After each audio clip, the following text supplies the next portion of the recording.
ABP 24 news पर वक्त हो गया है दिन भर की 10 बड़ी खबरों का। कृषि कानून के विरोध में किसानों का प्रदर्शन जारी है। वहीं संयुक्त किसान मोर्चा का पहला अखिल भारतीय 2 दिवसीय सम्मेलन बृहस्पतिवार को सिंधु बॉर्डर पर शुरू हो चुका है। वहीं आंदोलन को नई रफ्तार देने के लिए आयोजित कार्यक्रम में 22 राज्यों के प्रतिनिधि शामिल हुए। इस दौरान गन्ना मूल्य में बढ़ोतरी को किसानों का अपमान बताते हुए सरकार को इस संबंध में सुझाव दिए गए। 9 महीने से कृषि कानूनों के विरोध में एमएसपी की गारंटी के लिए कानून सहित दूसरी मांगों के समर्थन में दिल्ली की सीमाओं पर किसानों का विरोध प्रदर्शन जारी है। प्रदर्शन के साथ ही किसानों ने 25 सितंबर को भारत बंद करने का आह्वान करने पर भी विचार कर रहे हैं। इसे रद्द करने सहित दूसरी समस्याओं पर श्रमिक संगठनों के नेताओं ने संबोधित किया। पहले दिन सम्मेलन में 2500 से अधिक प्रतिनिधियों ने हिस्सा लिया। भारतीय किसान यूनियन के राष्ट्रीय प्रवक्ता राकेश टिकैत ने सम्मेलन का उद्घाटन किया। प्रतिनिधियों का स्वागत करते हुए टिकैत ने सभी मांगे पूरा होने तक शांतिपूर्ण विरोध जारी रखने का किसानों को संकल्प दोहराया।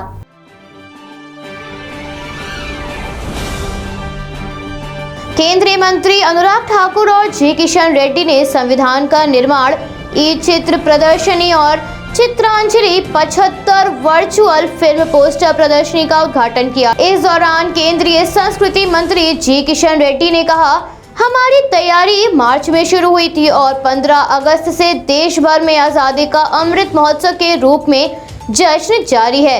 ये प्रमुख विषय है कि 2047 में जब भारत देश की आजादी को 100 वर्ष पूरे होंगे तब भारत कैसा होना चाहिए। उस समय हमारा भारत शक्तिशाली बनकर उभरे, ये हमारा लक्ष्य है।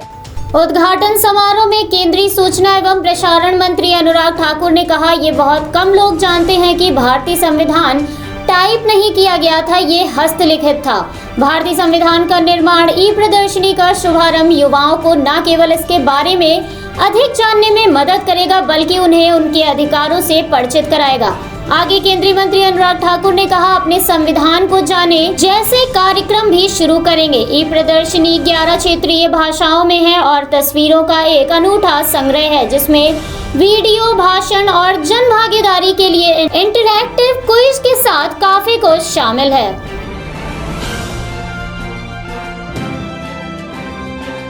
दिल्ली के मुख्यमंत्री ने आज सुबह फिल्म अभिनेता सोनू सूद से मुलाकात की। इस दौरान उप मुख्यमंत्री और राघव चड्ढा समेत अन्य लोग मौजूद रहे। केजरीवाल सरकार देश का मेंटोर नाम से एक कार्यक्रम शुरू कर रही है जिसके ब्रांड एम्बेसडर सोनू सूद होंगे, जिसके मद्देनजर ही ये मुलाकात की गई थी।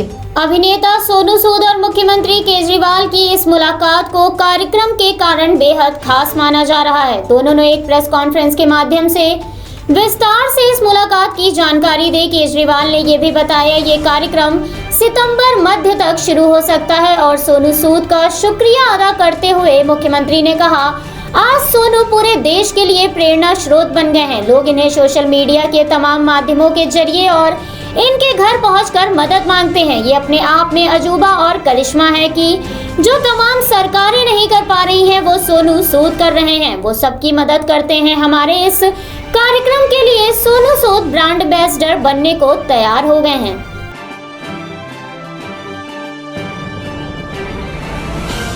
केंद्रीय मंत्री और भाजपा नेता नारायण राणे आज से एक बार फिर कोंकण में जन आशीर्वाद यात्रा शुरू करेंगे। इस यात्रा में शामिल होने से पहले नारायण राणे ने नियमित स्वास्थ्य जांच के लिए लीलावती अस्पताल गए थे, जहां रूटीन चेकअप के बाद राणे को जन आशीर्वाद यात्रा के लिए पूरी तरह तैयार बताया गया। वहीं उनकी जन आशीर्वाद यात्रा को लेकर भाजपा भी तैयार नजर आ रही है। महाराष्ट्र भाजपा उपाध्यक्ष प्रसाद लाड ने बताया, केंद्रीय मंत्री राणे सिंधुदुर्ग पहुंचेंगे जिसके बाद जन आशीर्वाद यात्रा शुरू करेंगे। गौरतलब है, मुख्यमंत्री उद्धव ठाकरे पर विवादित बयान देने के बाद नारायण राणे की मुश्किलें बढ़ गई थी और उनकी गिरफ्तारी के साथ ही शिवसेना में उनके खिलाफ भारी आक्रोश देखा गया था। इतना ही नहीं, जन आशीर्वाद यात्रा से पहले उनकी तबीयत खराब होने की बात भी कही जा रही थी, जिससे उनके समर्थकों की चिंता बढ़ गई थी। जन आशीर्वाद यात्रा को देखते हुए सिंधुदुर्ग जिले में 7 सितंबर तक धारा 144 लगा दी गई है, लेकिन इसके बाद भी नारायण राणे की जन आशीर्वाद यात्रा निर्धारित की गई है। भाजपा के स्थानीय नेता प्रमोद जठार ने बताया, कोंकण में 3 दिवसीय यात्रा आयोजित की गई थी, लेकिन रत्नागिरी में राणे की गिरफ्तारी के बाद यात्रा स्थगित कर दी गई।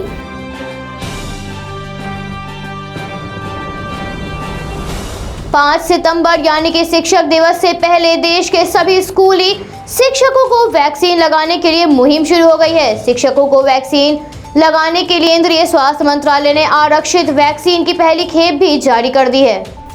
स्वास्थ्य मंत्रालय के अनुसार राज्यों को 2 करोड़ वैक्सीन अतिरिक्त दी जा रही है। इस वैक्सीन की खेप का इस्तेमाल शिक्षकों के लिए किया जा सकता है। इसमें से 1 करोड़ से अधिक खुराक प्रदेशों को भेज दी है। बाकी खुराक इसी सप्ताह के अंत तक राज्यों को उपलब्ध कराई जाएंगी।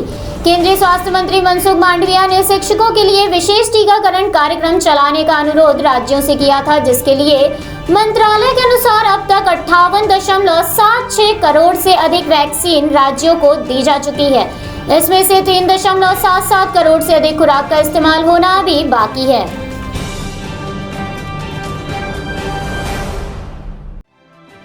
केरल हाई कोर्ट ने कोविशील्ड वैक्सीन की दोनों खुराकों के बीच में अंतराल को लेकर केंद्र सरकार से सवाल किया था, जिस पर केंद्र सरकार ने बताया ये वैक्सीन की किल्लत के कारण नहीं बल्कि इसके असर को लेकर है। वहीं सरकार ने कोविड-19 वैक्सीन के तीसरे डोज की जरूरत को स्पष्ट तौर पर इनकार कर दिया है।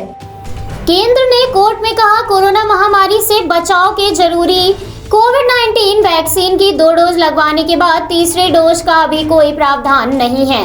कन्नूर निवासी शख्स सऊदी अरब में नौकरी करता है, जहां अब तक कोवैक्सीन को मंजूरी नहीं दी गई है। वहीं याचिकाकर्ता कोवैक्सीन की 2 डोज लेने के बाद अब कोविशील्ड की डोज लेना चाहता है। याचिकाकर्ता की याचिका पर जवाब देते हुए केंद्र सरकार ने कहा, कोरोना वैक्सीन की 2 डोज लगवाने के बाद तीसरे डोज लगाए जाने की जरूरत को लेकर अध्ययन जारी है। इसे पूरा होने में महीनों का समय लगेगा और फिलहाल एक शख्स को कोरोना वैक्सीन की 2 से अधिक डोज दिए जाने का कोई प्रावधान नहीं है।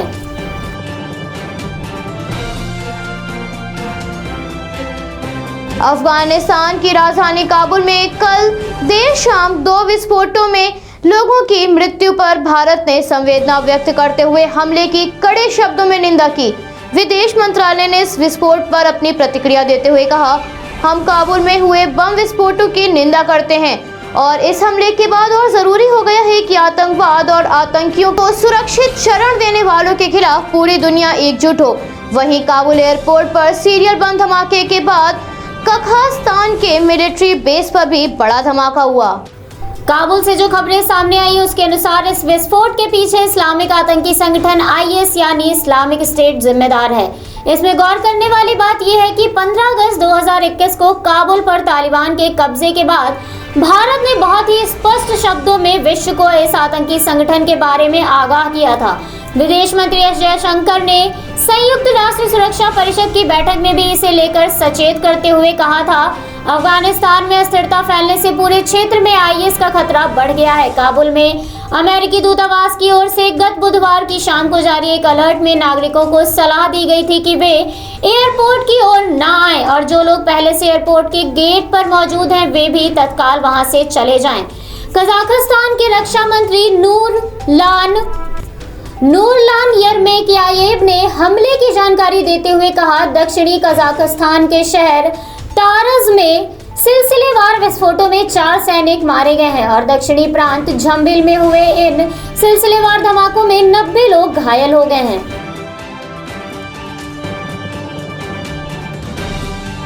देश में इन दिनों मौसम में भारी बदलाव दर्ज हो रहा है। कई इलाकों में बारिश का अलर्ट हर रोज जारी किया जा रहा है। वहीं आज फिर भारतीय मौसम विज्ञान विभाग ने उत्तर प्रदेश से लेकर पूर्व उत्तर भारत में तेज बारिश का अलर्ट जारी किया है। मौसम विभाग के अनुसार असम और मेघालय में आज और कल भारी बारिश है। इसके साथ ही गर्मी की मार झेल रहे दिल्ली वासियों को आज गर्मी से थोड़ी राहत मिल सकती है, क्योंकि आज दिल्ली में मौसम करवट लेगा और हल्की बारिश की संभावना है। इसके अलावा बंगाल और सिक्किम के कई इलाकों में भी भारी बारिश की चेतावनी दी गई है। तमिलनाडु और केरल के कई इलाकों में 29 और 30 अगस्त को भारी बारिश दर्ज हो सकती है। मौसम विभाग के अनुसार पश्चिम मध्य बंगाल की खाड़ी में एक साइक्लोनिक सर्कुलेशन सक्रिय होगा, जिसके चलते रविवार से मानसून की अक्षीय रेखा के पश्चिमी छोर पर नीचे आने की संभावना है।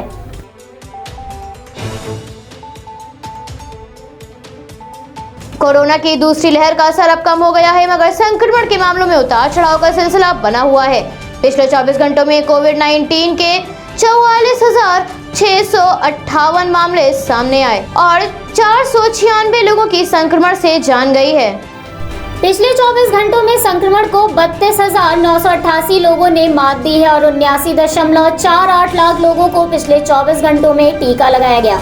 इसके साथ ही भारत में एक्टिव केसेस की संख्या 3.44 लाख है। भारत में अब तक 3.26 करोड़ लोग महामारी से संक्रमित हो चुके हैं। वहीं 4.36 लाख लोगों की महामारी से जान जा चुकी है। साथ ही 3.18 करोड़ लोग महामारी को हराकर अपने घर जा चुके हैं। 61.22 करोड़ लोगों को टीकाकरण अभियान के तहत टीका लगाया जा चुका है। वहीं विशेषज्ञों ने कोरोना की तीसरी लहर सितंबर-अक्टूबर में आने की आशंका जताई है, जबकि नवंबर में इसके पीक पर रहने का दावा किया है।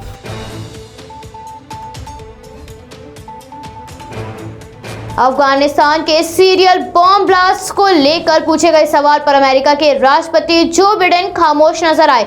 बता दें, विस्फोट में 72 लोगों की मौत हो गई है, जबकि 150 के करीब लोग घायल हुए हैं। गौरतलब है, मरने वालों में अमेरिकी सेना के जवान और बच्चे भी शामिल हैं। तालिबान प्रवक्ता ज़बीहुल्लाह ने इन बम धमाकों को आतंकी घटना बताया और तालिबान ने भी हमले की निंदा की है। अमेरिकी रक्षा मंत्रालय के अनुसार हमलों में घायल और मारे गए अमेरिकी अधिकारियों की संख्या बढ़ सकती है। अमेरिकी दूतावास ने धमाके को बहुत बड़ा बताया है और साथ ही कहा कि धमाकों के बाद गोलीबारी भी हुई थी। काबुल एयरपोर्ट पर हमले के बाद फ्रांस ने अपने विमानों को न उड़ाने का फैसला किया है। डेनमार्क की आखिरी उड़ान काबुल से रवाना हो चुकी है। वहीं नीदरलैंड ने भी कहा, फिलहाल विमानों की आवाजाही में काफी खतरा है।